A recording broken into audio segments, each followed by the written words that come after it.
твоята дъщеря, твоето дете в момента е с разбито сърце.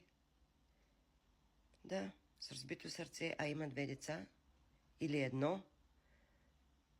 Трябва да се грижи за тях, но дъщеря ти или сина ти не иска да се храни, не може да спи, стресирана е, депресирана е. И ти като майчица, като свята майчица, и даваш съвети, подкрепиш я, но тя не приема. Защо? Защо така се става, мила? Защо така детето не приема?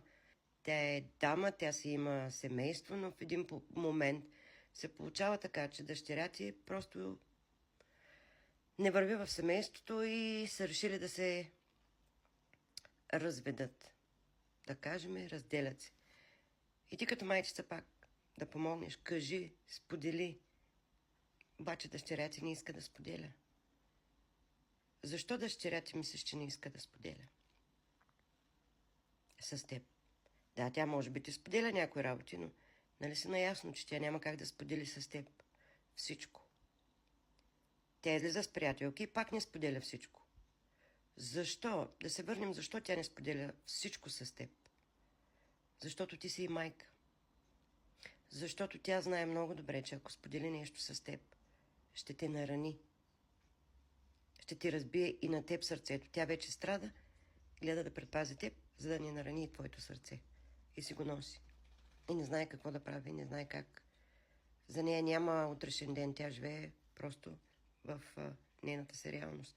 Тя живее в това, че е наранена, че са я излагали. Тя живее в тази реалност, където е ритната много здраво в сърцето. Да не влизаме в подробности. Затова тя не споделя и ти не можеш да й помогнеш. Ти не си безпристрастна, ти си пристрастна. Ти каквото и да я кажеш, примерно да я кажеш, не се притеснявай, мамо, ти си хубава, млада и красива, ще си намериш друг. Тя не иска да чуе това. Точно в момента тя не иска да чуе това. Ти си майка, ти си най-добрият приятел, ти си всичко за нея. Връзката ви е много, много силна. Но тя не иска да чуе точно това от теб. Не знаеш как да се...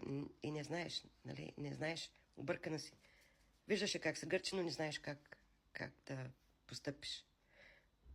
Аз на времето и аз така бях. И много ми се искаше да има една жена такава като мене, Мариана Хил. Такава като мене една Мариана и да ми каже и да ми даде малко професионални съвети, но нямаше такава жена и аз трябваше сама да се справям. И ми беше много трудно, затова аз говоря и професионално, и от личен опит. Аз съм тази, която мога да помогна на дъщеря ти, мога да помогна и на теб. Няма да избравям колко дипломи и какви сертификати имам, защото това не е важно. Важното е, че аз съм практик и най-важното е, че аз съм емпат и мога да помогна, повярвай ми. Така че не дей да страдаш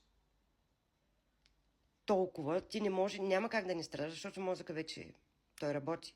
Ти колкото повече мислиш за това как да й помогнеш, той повече мисли как да помогне и дъвче на едно място и стои на едно място. Затова не се колебай да се свържа с мен. Аз бих могла да направя и мога да направя една 15-минутна консултация и да ти кажа дъщеря ти, сина ти от какво или ти от какво имаш нужда. Но не се опитвай ти да й помогнеш, защото ти първо не си тренирана, не си професионалист. Ти гледаш от страна на майката. Докато аз съм безпристрастна и аз имам инструментите, където мога да накарам да мотивирам дъщеря ти. Да я накарам да се чувства по-добре и да премине по-гладко през този процес. Това мога да направя аз. Благодаря, че ме гледахте. Всеки, който иска да се свържи за консултация с мен, нека ми пише.